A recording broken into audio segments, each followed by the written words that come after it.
ko. Kasi, parang,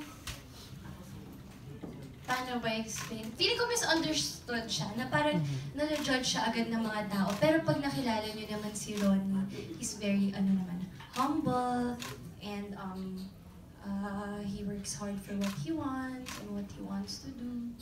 So parang, na-discover ko sa kanya is, iba yung kung sino siya sa mga sinasabi ng tao. Just like what you said in the video.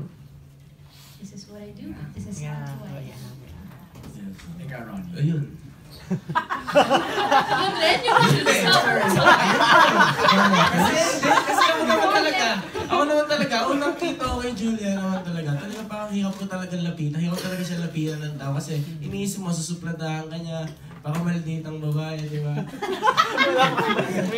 Tapos, tagal ko na, parang hindi naman kasi sobrang jolog siya kausap.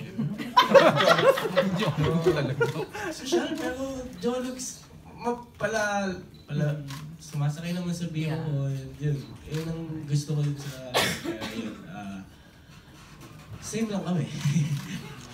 Can I just say na yung sagot nyo was the same answer of Bea and Ian? Oh. Yeah. Ian said to Bea, ayaw niya lapitan si Bea because super showbiz royalty yan. Napitan, suplada, ganyan, chuchu-chuchu. Pero nung nilapitan niya, okay naman kausap. It's the same. Let's move on.